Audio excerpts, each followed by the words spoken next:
ನಮಸ್ತೆ ಎಲ್ಲರಿಗೂ welcome to Janhvi kitchen. ನುಗ್ಗೆಕಾಯಿ ಮತ್ತು ಆಲೂಗಡ್ಡೆಯನ್ನು ಬಳಸ್ಕೊಂಡು ಒಂದು ಒಳ್ಳೆ ರುಚಿಕರವಾದ ಸಾಂಬಾರ್ ಮಾಡೋದು ತೋರಿಸ್ಕೊಡ್ತೀನಿ. ಇದನ್ನು ನೀವು ಅನ್ನಕ್ಕಾಗಲಿ ಮುದ್ದೆಗಾಗಿ ಒಳ್ಳೆ ಕಾಂಬಿನೇಷನ್ ಆಗಿ ಯೂಸ್ ಮಾಡ್ಕೊಳ್ಬೋದು. ಈಗ ಯಾವ ರೀತಿ ಮಾಡೋದು ಅಂತೇಳಿ ನೋಡೋಣ. ಅದಕ್ಕಿಂತ ಮುಂಚೆ ಯಾರೆಲ್ಲ ಇನ್ನೂ ನನ್ನ ಚಾನಲ್ನ ಸಬ್ಸ್ಕ್ರೈಬ್ ಮಾಡ್ಕೊಂಡಿಲ್ಲ ಅಂದರೆ ಈಗಲೇ ಸಬ್ಸ್ಕ್ರೈಬ್ ಮಾಡ್ಕೊಳ್ಳಿ.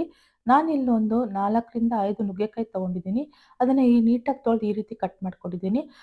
ಅದ್ರ ಜೊತೆಗೆ ನಾನು 2 ಆಲೂಗಡ್ಡೆನ ಈ ರೀತಿ ತೊಳೆದು ಕಟ್ ಮಾಡಿ ಇಟ್ಕೊಂಡಿದ್ದೀನಿ. ಹಾಗೇನೆ ಕುಕ್ಕರಿಗೆ 2 ಕಪ್ ಆಗುವಷ್ಟು ತೊಗರಿಬೇಳೆ ಹಾಕ್ಕೊಂಡಿದ್ದೀನಿ.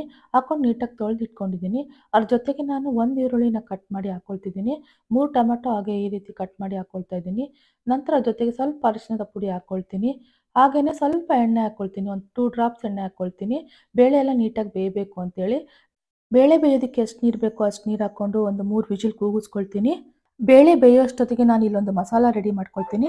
ಒಂದು ಅರ್ಧ ಚಿಪ್ ಆಗೋಷ್ಟು ತೆಂಗಿನಕಾಯಿನ ಈ ರೀತಿ ಕಟ್ ಮಾಡಿ ಹಾಕ್ಕೊಂಡಿದ್ದೀನಿ. ಹಾಗೇನೆ 1 ಈರುಳ್ಳಿ ಕಟ್ ಮಾಡಿ ಹಾಕ್ಕೊಂಡಿದ್ದೀನಿ. ಅದ್ರ ಜೊತೆಗೆ 1 ಟೊಮೆಟೊ ಕಟ್ ಮಾಡಿ ಹಾಕ್ಕೊಂಡಿದ್ದೀನಿ.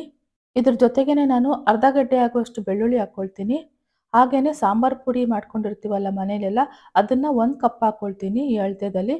ಹಾಗೆ ಒಂದು ಅರ್ಧ ಸ್ಪೂನ್ ಜೀರಿಗೆ ಹಾಕ್ಕೊಂಡು ಇದ್ರ ಜೊತೆಗೆ ಸ್ವಲ್ಪ ಹುಣಸೆಹಣ್ಣು ಹಾಕ್ಕೊಂಡು ನೀಟಾಗಿ ಫೈನ್ ಪೇಸ್ಟ್ ಮಾಡ್ಕೊಂಡು ಬರ್ತೀನಿ. ಇಷ್ಟು ಪೇಸ್ಟ್ ಆದರೆ ಸಾಕಾಗುತ್ತೆ. ಈಗ ನಾನು ಬೇಳೆ ಇಟ್ಟಿದ್ದೆ, ಅದು ನೀಟಾಗಿ ಬೆಂದಿದೆ. ಇಷ್ಟು ಬೆಂದರೆ ಸಾಕಾಗುತ್ತೆ. ಇದನ್ನು ನಾನೀಗ ಮಸ್ತ್ಕೊಳ್ಳಲ್ಲಿ ತೊಗೊಂಡು ನೀಟಾಗಿ ಮಸ್ಕೊಳ್ತೀನಿ. ನೀಟಾಗಿ ಇದು ಪೇಸ್ಟ್ ಆಗಬೇಕು, ಆ ರೀತಿ ನೀಟಾಗಿ ಮಸ್ಕೊಳ್ಬೇಕು.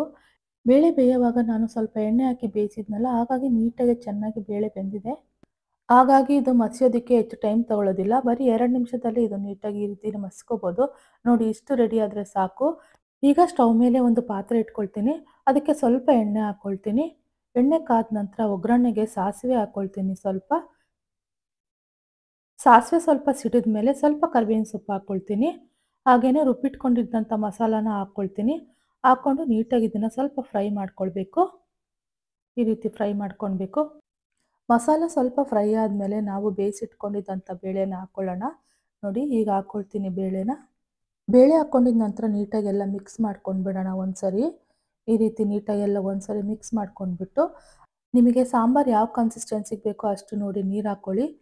ನಾನು ಮಸಾಲ ರುಬ್ಬಿದ್ದ ಜಾರಿಗೆ 2 ಲೋಟ ಅಷ್ಟು ನೀರು ಹಾಕ್ಕೊಂಡಿದ್ದೆ, ಅದನ್ನು ನಾನು ಹಾಕ್ಕೊಳ್ತೀನಿ. ಮತ್ತು ರುಚಿಗೆ ತಕ್ಕಷ್ಟು ಉಪ್ಪು ಹಾಕ್ಕೊಳ್ತೀನಿ. ನಿಮಗೆ ಖಾರ ಕಮ್ಮಿ ಅನಿಸಿದರೆ ಸ್ವಲ್ಪ ಖಾರದ ಪುಡಿ ಹಾಕ್ಕೊಳ್ಬೋದು. ಸಾಂಬಾರು ಈಗ 1 ಕುದಿ ಬಂದಿದೆ. ಈ ಸಮಯದಲ್ಲಿ ನಾನು ನುಗ್ಗೆಕಾಯಿ ಹಾಕ್ಕೊಳ್ತೀನಿ. ಇದ್ರ ಜೊತೆಗೇನೆ ನಾನು ಆಲೂಗಡ್ಡೆ ಕೂಡ ಹಾಕ್ಕೊಳ್ತೀನಿ. ಆಲೂಗಡ್ಡೆ ಹಾಕ್ಕೊಂಡು ನೀಟಾಗಿ ಇದನ್ನು ಮಿಕ್ಸ್ ಮಾಡ್ಕೊಳ್ತೀನಿ. ಮಿಕ್ಸ್ ಮಾಡಿಕೊಂಡು 5 ರಿಂದ 10 ನಿಮಿಷ ಇದನ್ನು ನೀಟಾಗಿ ಕುದಿಸ್ಕೊಂಡ್ರೆ ತರಕಾರಿ ಎಲ್ಲ ನೀಟಾಗಿ ಬೆಂದಿರುತ್ತೆ.